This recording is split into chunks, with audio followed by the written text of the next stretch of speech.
भाई और बहन का संबंध, यानी कि भाई भाई का भी हो सकता है, बहन बहन का हो सकता है, या भाई बहन, कहने में एक शब्द आएगा भाई और बहन। इनके बीच में साझा क्या है? एक दूध की धारा सांझी है। कितना प्रेम, कितना स्नेह बाल्यकाल में होता है। शायद माँ बाप से भी बढ़कर या कम से कम बराबर खुशी उस बच्चे को होती है जो इस पहले संसार में आया हुआ होता है। जो उसके 3 साल का हो, 5 साल का, थोड़ी होश होनी चाहिए उसको। तो जब उसके घर में बच्चा आता है, वो पता नहीं कैसे कैसे उठा उठा के देखता है उसके हाथ पांव कि कौन आ गया, क्या जिंदा खिलौना। उससे पहले वो खिलौने से खेल रहा होता है, गुड़िया से खेल रहा होता है, कोई और खिलौना होगा उसके हाथ में, उसकी कभी बाजू तोड़ दी, कभी खेल लिया, कभी पटक दिया। लेकिन उसको वैसे लगता है कि ये रोता भी है, ये हिलता भी है, ये हंसता भी है। तो कितना उसको एहसास होता होगा। एक बड़ा भाई, एक बड़ी बहन ही उस एहसास को शायद कुछ महसूस या व्यक्त कर सकती है। कितना स्नेह का, कितने प्यार का, कितने अपनेपन का संबंध।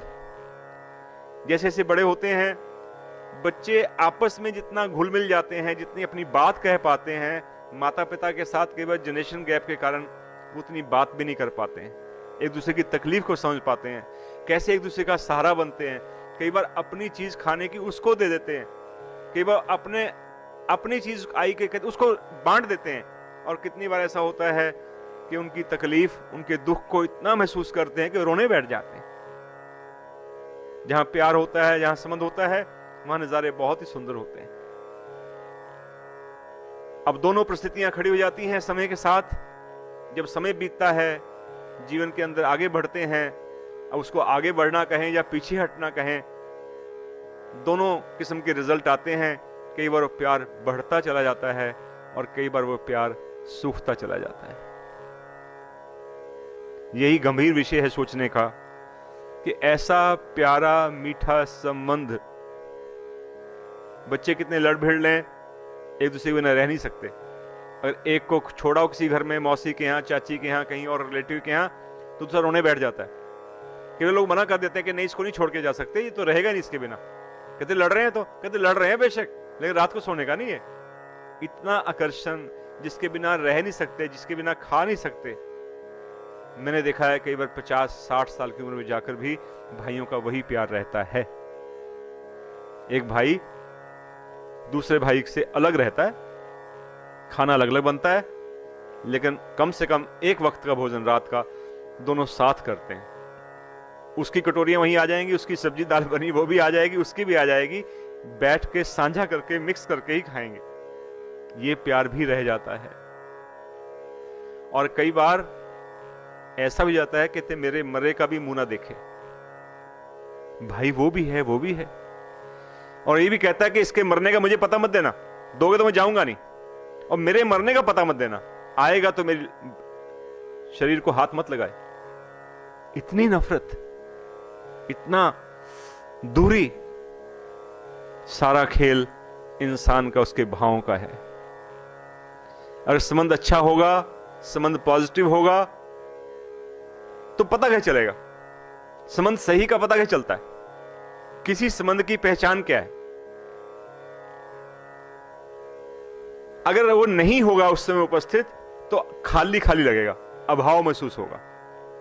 जिसके साथ हम संबंध बोध करते हैं, उसकी एब्सेंस में हम बहुत खालीपन लगता है कि मजा नहीं आ रहा है, स्वाद नहीं आ रहा, कुछ खोया खोया महसूस करता है इंसान, उखड़ा उखड़ा लगता है। दूसरा, जिसके साथ संबंध होता है, उसके संग रहने को, बात करने को, टच करने को, साथ खाने को, साथ चलने को, साथ सोने को मन करता है, दिल ललचाता है, बहाने ढूंढता है।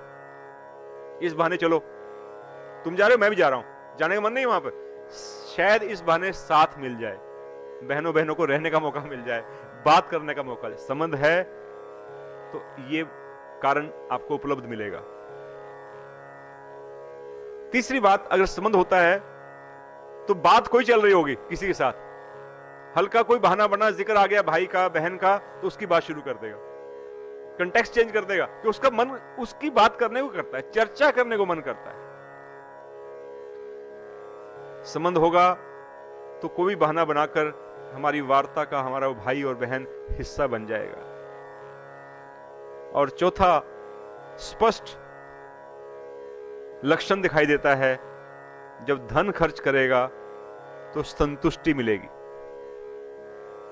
मन से मंगल कामना करेगा तो संतुष्टि मिलेगी, और कभी शरीर से कुछ करना पड़े, बनाना पड़े, खिलाना पड़े, जाना पड़े, रात को जागना पड़े, तो मुसीबत नहीं बल्कि खुशी मिलेगी, संतुष्टि मिलेगी। यानी कि इसको एक लाइन में कहा जाए, तन मन धन खर्च करके संतुष्टि मिलेगी। आत्मविश्लेषण का विषय है कि हमारा संबंध क्या इस प्रकार है? माता पिता की निशानी है, ऐसा लगता है। मैंने कई भाई बहनों को कहते सुना है कि हमारे बड़े भाई साहब हैं, इतनी उम्र के हैं, असल में ना अब वही एक निशानी बची है मेरे माँ बाप की। कि माँ बाप तो चले जाते हैं, बाद में कौन रह जाता है जिनकी याद से आदमी एकदम कोरिलेट करता है। पिता के रूप में पिता तो है ही, लेकिन पिता के जाने के बाद भाई पिता का रूप बन जाता है, बहन मां का रूप बन जाती है। ये तो भावों की बात है।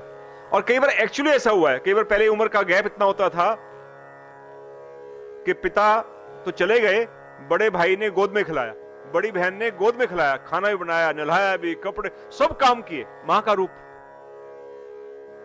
अब तो थोड़ा एज गैप कम हो गया है, पहले एज गैप बहुत होता था भाई बहनों में, और एक एक भाई एक एक बहन बड़ी ने, मैं जब घटनाएं याद करता हूं दिल भर आता है। कहीं उन्होंने शादी नहीं करवाई अपनी कि मैं शादी करवा लूंगी, मैं ऐसे घर में चली गई तो इन छोटे भाई बहनों का क्या होगा, इनको कौन पढ़ाएगा।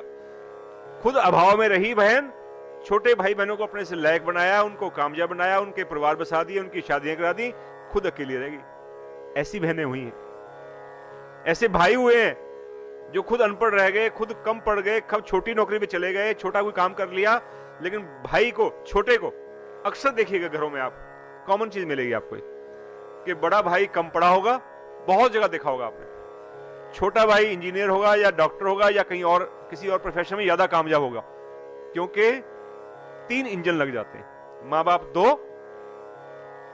और तीसरा फिर भाई या बहन बड़ा या 2-3 भाई मिलकर सारे लग जाते हैं कि ये कामयाब हो जाए।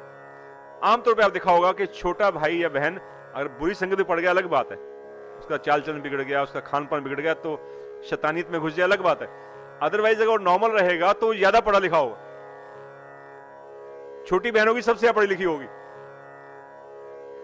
और काम उसको कम से कम करवाया होगा, ये भी होगा और काम नहीं करने देते बड़े भाई बहन कि नहीं नहीं हम बैठे हैं हम करेंगे, काम अपने ऊपर और लायक बनाने पे उसके ऊपर। तो इतना प्यारा संबंध, इतना सेक्रीफाइसिंग संबंध हमारे अहम और हमारे स्वार्थ से इसमें खटास पड़ जाती है। बहुत दुख होता है देखकर। परम पूज्य भगवान देव आत्मा ने बहुत स्पष्ट किया है अपनी शिक्षा में, इसलिए बार बार कहा है कि धर्म उच्च भावों का नाम है। धर्म की परिभाषा ही बदल दी, इसलिए कहा है कि उच्च भाव नहीं होंगे तो नरक पैदा हो जाएगा। तुम धार्मिक क्रियाएं करते रहोगे, तुम्हारे यहां मंदिर गुरुद्वारा मस्जिद जो भी तुम मानते हो, चर्च में जाते हो, जो भी करते हो वो सब चलता रहेगा, उसमें रुकावट नहीं आएगी। देखना तुम करते रहोगे, वो अपने इष्ट को पूछता रहेगा, तुम अपने इष्ट को पूछते रहोगे, लेकिन दोनों एक दूसरे की शक्ल नहीं देखोगे, क्योंकि धर्म आपने कर्म कांड को समझ लिया, मान्यताओं को समझ लिया। धर्म असल में अच्छे भाव का नाम है। उच्च भाव होंगे तो संबंध बना नहीं रहेगा, संबंध मीठे से मीठा होता जाएगा, उच्च से उच्चतर उच्चतम अवस्था में पहुंचेगा। इसलिए उच्च भाव ही जीवन का आधार है, उच्च भाव ही संबंधों में मेल का आधार है। आओ अपनी बेचैनी बढ़ाएं, अपने भाई बहन के आत्मिक हित के लिए, उनके विकास के लिए अपने अंदर से मंगल कामनाएं पैदा करें, अपनी तासीर को प्रभावी करें और अपने संबंध को पहले से मीठा करें, और पहले से मीठा है उसको और मधुर बनाएं। भगवान की रोशनी उनका बल पाकर हम सब इस संबंध में आगे बढ़ सकें, ऐसी मेरी कामना है। आप सबका शुभ हो। शुभ हो शुभ हो शुभ हो शुभ हो शुभ हो।